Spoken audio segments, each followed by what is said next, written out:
Hello everyone, welcome to another episode of Showcase on Bloodborne. Time for another pistol. That means a shorter video. So, the pistol today is the Repeating Pistol. Repeating Pistol is typically used by the Healing Church Hunters. Crafted with mostly metal parts, you don't say.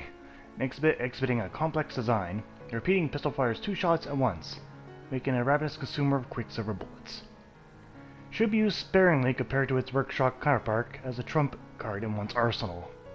I think the trump card in everyone's arsenal is a much larger caliber cannon. But sure, Repeating Pistol could be the trump card in one's arsenal. If his arsenal is incredibly weak, that is. So, firing two bullets at once can lead to a lot of recoil, but that's not an issue in Bloodborne. And in history throughout, with flintlocks and percussion caps, they try to do just that. A gun that fires multiple bullets. Well, this, though firing 2 bullets at once is not a really super complex design. Though I noticed the trigger, well, I'm not really a connoisseur of old weapons, but the flint lock mechanism, the one that slams down the firing pin, it only seems to be on one side. That, however, making it fire 2 bullets at once might be a bit more complicated. Having something like that and have it work. If it was on both sides, that would make a lot more sense. But otherwise, it's as it states. Although the problem is, you'll never hit exactly where you're aiming. You always hit an inch off to left and right, because you got 2 barrels side by side and not one on top of the other. So weird. Going on to the stats and short animation of the Repeating Pistol, you can see that the damage is, blood damage anyway, is 90, and starting off with bonus is 35, which is higher than majority of other weapons in terms of, or firearms in terms of the bonus. So yeah, going on to the special stats, see the quicksilver bullets is no surprise, consumption of 2. So every time you pull the trigger, it consumes 2 bullets. It makes a lot of sense. Durability is 80, which is a little worry to a firearm. And going on to the achievement bonus, you can see we get starting off, we get a D for blood tinge, starting right off. So that's already good scaling right there, for a firearm that is. For the achievement requirement, you need 10 strength, 11 skill, and 8 blood tinge. So not really much in terms of all that.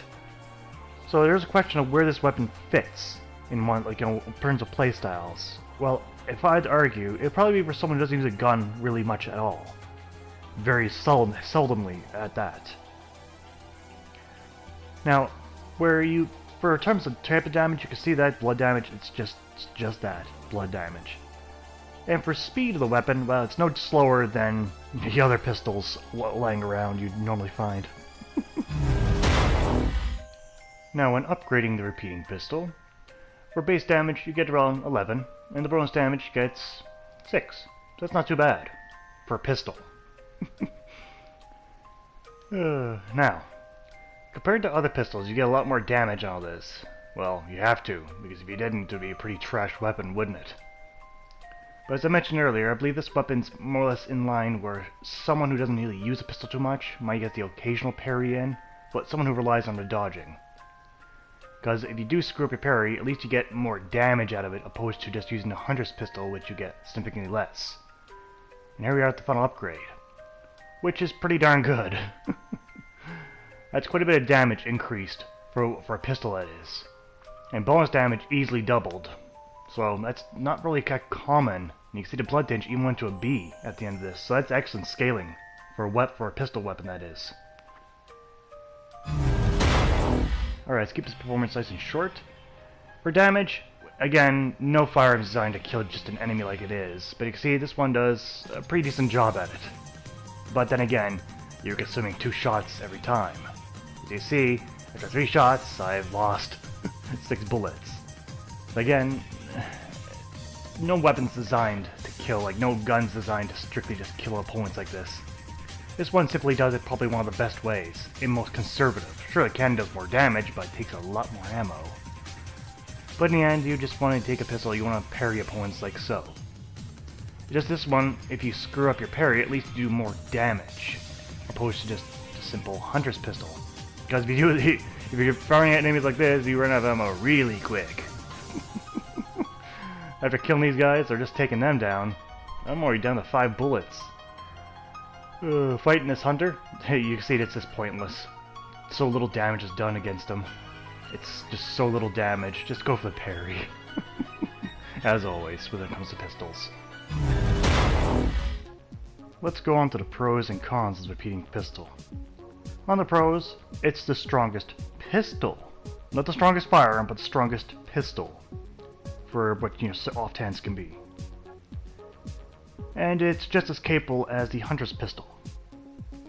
And that's kind of it for the pros.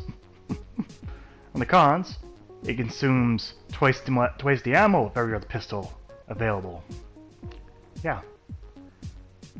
And suffers all the same cons as the regular pistol, hunter's pistol. So it's not designed for fast-moving targets and whatnot. Alright, so pretty basic pros and cons. Now, in terms of score, this thing is just basically a kind of improvement on the hunter's pistol, in some aspects. So damage gets 8 out of 10. Definitely more damage, but not enough to really kill opponents. Speed, same as the hunter's pistol, a 9 out of 10. Very quick. Bonus, I'm going to also give a 9 out of 10. It has probably one of the best scalings of all the fire, offhands you got. Probably not, it's not the best, but it's one of the best. So yeah, and in miscellaneous though, I'm going to give it a 2 out of 10. Why did I butcher that? Why is there such a clip end? Let me tell you. Remember I mentioned earlier that this weapon's designed for people who don't usually use weapons a whole lot, like, don't use your offhand, like your pistol. Now, pistols used for pairing, and if someone's using this, it means that they don't use their pistols a whole bunch, or maybe just want the extra damage. I don't know, but if that is the case, I argue that you don't really need offhand pistols then. You're not using it. So in terms of pairing, this thing is probably one of the worst choices. Yeah. I see offhand weapons as parry tools. Nothing more. This one does it terribly because it consumes twice the ammo as everything else. So in total, I'll give the repeating pistol 28 out of 40. Still a great weapon, though it's not so great for parrying. And here's the weapon with my bludgeon inside, and you can see, despite having good bonus, it still doesn't surpass the base damage, though it is pretty large now. At 155, it's above 300 blood attack, which is pretty good. Here's a short montage of it.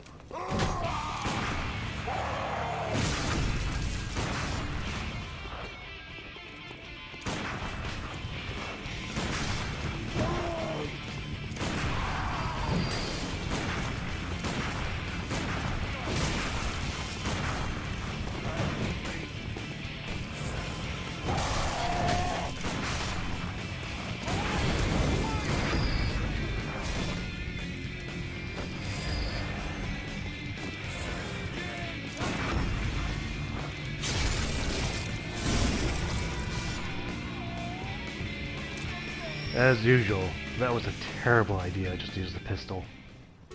So I'll do the conclusion right here. So in conclusion, I don't like this pistol. It kind of defeats the idea of pistols, but it fits somewhere to someone's playstyle out there. And that playstyle is one who doesn't use pistols very often. But maybe I'm wrong. But that's how I see it. Definitely a most powerful pistol? Yes. Most practical sidearm? No. But hey, that's been Showcase for today. I'd like to thank you all for watching, and hope to see you guys next time. Take care out there.